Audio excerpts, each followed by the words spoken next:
నమస్తే. బుల్లితెరలో ఈ మధ్య కాలంలో చూసుకున్నట్లయితే ఫస్ట్ యాక్సిడెంట్లో పవిత్ర చనిపోవడం జరిగింది. త్రినైని సీరియల్ యాక్ట్ చేసేవాడ.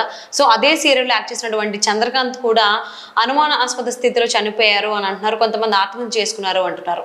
మరి పోలీసుల విచారణలో అసలు ఏం తెలియంది? అది ఆత్మహత్యనా లేకపోతే ఎవరైనా హత్య చేశారా? ఈ అంశానికి సంబంధించి మనతో మాట్లాడడానికి, వారి విశ్లేషణని మనతో పంచుకోవడానికి ఈరోజు మనతో పాటు ఉన్నారు సీనియర్ జర్నలిస్ట్ యజ్ఞమూర్తి గారు ఉన్నారు. వారితో మాట్లాడదాం. నమస్తే అండి. నమస్తే. సో గత వారం రోజులుగా చూసుకున్నట్లయితే బుల్లితెర అంతా కూడా విషాదం నెలకొంది. ముఖ్యంగా జీ తెలుగు ఆర్టిస్టులు అనే చెప్పుకోవాలి. సో త్రినైని సీరియల్ యాక్ట్ చేసినటువంటి పవిత్ర యాక్సిడెంట్లో చనిపోవడం జరిగింది. సో కొద్ది రోజుల తర్వాత చంద్రకాంత్ అదే సీరియల్ యాక్ట్ చేసేవంట ఆయన కూడా అనుమానాస్పద స్థితిలో చనిపోయారు అంటున్నారు కొంతమంది. మరికొంతమంది ఏమో ఆత్మహత్య చేసుకున్నారు అని అంటున్నారు. ఎందుకు అనంటే పవిత్ర అండ్ చందు ఇద్దరు రిలేషన్లో ఉన్నారు. అది తట్టుకోలేక, అంటే పవిత్ర చనిపోవడం, మృతి చెందడం, దాన్ని తట్టుకోలేక సూసైడ్ చేసుకున్నారు అంటున్నారు. మరి పోలీసుల విచారణలో అసలు ఏం తెలియంది? ఆత్మహత్యగా తెలియందా లేకపోతే ఎవరైనా హత్య చేశారంటారా? సాధారణంగా ఇలాంటి ఇన్సిడెంట్స్ జరిగినప్పుడు పోలీసులు దాన్ని అనుమానాస్పద మృతిగానే కేసు నమోదు చేసుకుంటారు. ఎందుకంటే తను ఫ్యాన్కి ఉరేసుకొని చనిపోయినట్లుగా ఉంది కాబట్టి. సో ఆ రకంగా అంటే వాళ్ళు రెండు కోణాలు చేస్తారు. ఒక ఆత్మహత్య చేసుకున్నాడా లేకపోతే దీని వెనక ఏమన్నా ఇంకే వేరే ఏదైనా కారణం ఉందా అని చెప్పేసి వాళ్ళ దర్యాప్తులో అలాంటివి చూస్తారు. సో అతను ఏమన్నా ఫోన్ కాల్స్ కానివ్వండి, లేకపోతే అసలు ఏం జరిగింది. సో అందరికీ తెలిసిన నిజం ఒకటైతే ఉంది. 5 రోజుల క్రితం పవిత్ర చనిపోయారు ఆమె యాక్సిడెంట్లో. కాకపోతే దెబ్బలు తగిలి కాదు, నాకు తగిలిన దెబ్బలు చూసి ఆమె తట్టుకోలేక ఆమెకి గుండెపోటు వచ్చింది. అంబులెన్స్ కాస్త లేటుగా రావటం వల్ల ఆమె చనిపోయిందని చెప్పి తనే స్వయంగా ఒక ఇంటర్వ్యూలో చంద్రకాంత్ చెప్పాడు. సో అప్పుడు ఆ చెప్పిన ఆ వీడియో అది నేను చూశాను. అతను ఒకవైపు బాధపడుతూనే మరి అంత డిప్రెషన్లో ఉన్నట్టుగా అయితే నాకు కనిపించలేదు. బట్ అది ఇన్సిడెంట్ జరిగినటువంటి 4 రోజుల్లోనే తన అపార్ట్మెంట్లో చనిపోవడం అనేది ఆత్మహత్య చేసుకున్నాడని. అది కూడా పవిత్ర వాళ్ళ అపార్ట్మెంట్కి మణికొండ వెళ్ళి ఆత్మహత్య చేసుకున్నారు అని అంటున్నారు. అతను కాదని, అతనే అల్కాపూర్లోనే ఉంటాడు కదా, తను కూడా అక్కడే ఉంటాడు అనుకుంటా. సో సికింద్రాబాద్ ఏమో వీళ్ళు అంటున్నారు. వాళ్ళ ఇల్లు. తను అంటే భార్య పిల్లలతోటి ఉండకుండా, భార్య పిల్లలు వేరుగా ఉంటున్నారు, తను వేరుగా ఉంటున్నాడు. సో తను పవిత్ర రిలేషన్షిప్లో ఉన్నారు అని చెప్పేసి మనకు అందుతున్నటువంటి సమాచారం. తను కూడా ఆ ఇంటర్వ్యూలో ఇందాక నేను ఏదైతే చెప్పానో ఆ ఇంటర్వ్యూలో నేను అఫీషియల్గానే చెప్తున్నాను, మేమిద్దరం ఒకటయ్యాం, మేమిద్దరం భార్యాభర్తలు అయ్యామని కూడా అతను అందులో రివీల్ చేశాడు. బట్ ఎక్కడా కూడా అది బయట పెట్టలేదు. దానికి సంబంధించినటువంటి సాక్ష్యాధారాలు ఏమన్నాడు. ఎందుకంటే తను మొదటి భార్య ఎవరైతే ఉన్నారో శిల్ప, తనకి అఫీషియల్గా ఇంకా విడాకులు ఇచ్చినట్టుగా కూడా, డివోర్స్ ఇచ్చినట్టుగా కూడా ఎక్కడ సమాచారం లేదు. సో అది కూడా వాళ్ళది కూడా ప్రేమ వివాహమే శిల్పతోటి. సో ఆమె చెప్పిన దాని ప్రకారం, శిల్ప గారే చెప్పిన దాని ప్రకారం 11 సంవత్సరాలు వాళ్ళు ప్రేమించుకున్నారు.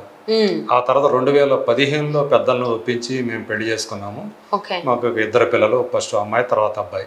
8 ఏళ్ళ అమ్మాయి, 4 ఏళ్ళ అబ్బాయి ఉన్నారు వాళ్ళకి. సో ఆ తర్వాత అంటే చాలా ప్రేమగా చూసుకునేవాడు. సీరియల్స్కి ఎక్కడ బయటకు వెళ్ళినా కానీ, షూటింగ్కి వెళ్ళినా కానీ మినిట్ టు మినిట్ నాకు అప్డేట్ చేస్తుండేవాడు తన విషయాలన్నీ కూడా అని చెప్పేసి ఆమె చెప్పుకున్నారు. అలాంటిది పాండమిక్ నుంచి అని ఆమె చెప్పిన దాని ప్రకారం ఏంటంటే, పాండమిక్ నుంచి తన ధోరణిలో మార్పు వచ్చింది. ఎక్కువగా బెంగళూరుకు సంబంధించినటువంటి విషయాలు ఆయన, అక్కడ వాతావరణం అక్కడ ఎట్లా ఉంటుంది, ఇట్లా ఉంటుంది, అట్లా ఉంటుంది అని చెప్పి ఎక్కువ బెంగళూరు గురించి మాట్లాడుతూ వచ్చాడు.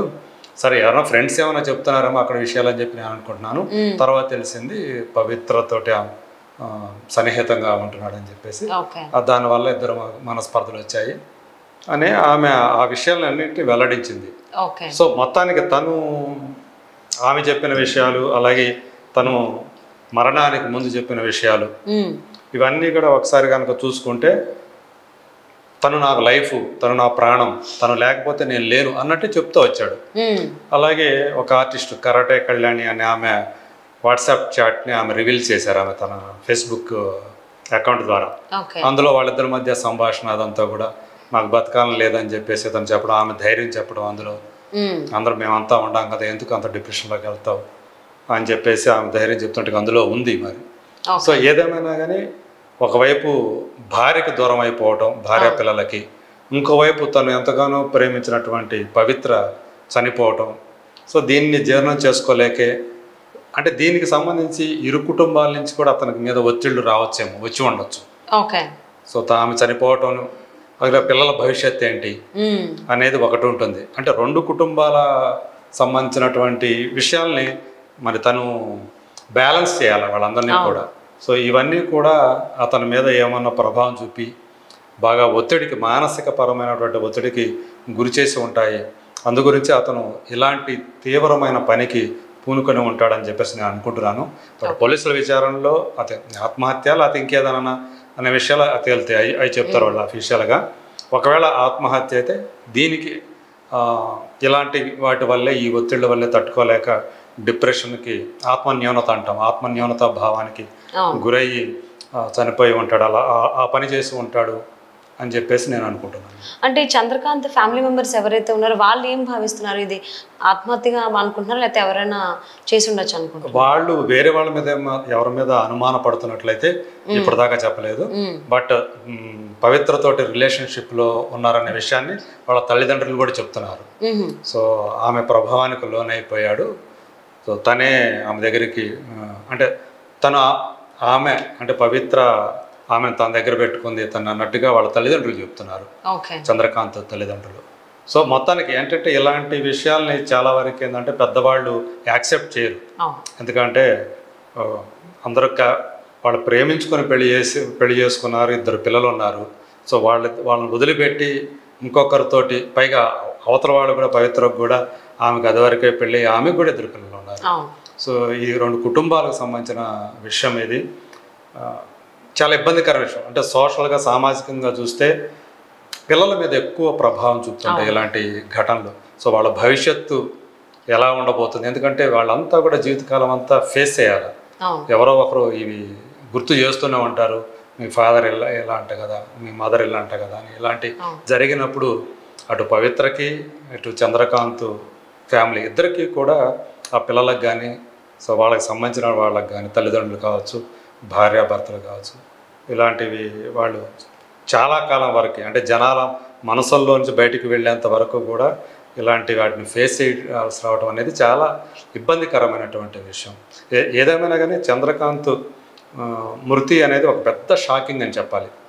సో ఎందుకంటే మన 4 నెలల క్రితం మనకు తెలుసు, పవిత్రనాథ్ చక్రవాకం సీరియల్ యాక్టర్, అతను అనారోగ్యంతో చనిపోవటం. ఈయన కూడా చక్రవాకం సినిమా నుంచే పరిచయం అయినట్టున్నారు. తను చక్రవాకం కాదు, 39 అంటే మనకు తెలిసినంతవరకు కార్తీక దీపం సీరియల్లో చేశాడు తను.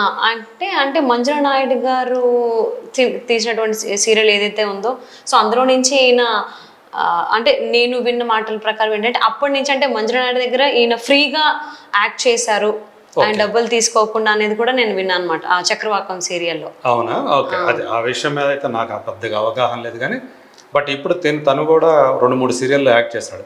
39 సీరియల్లో కంటే ఇప్పుడు చేస్తున్నాడు, ఆల్రెడీ చేస్తున్నాడు. అట్లా ఇదివరకు కార్తీక దీపం సీరియల్లో వాళ్ళకి వేరే ఏదో 2-3 సీరియల్స్ చేస్తున్నాడు అని చెప్పేసి అంటున్నారు.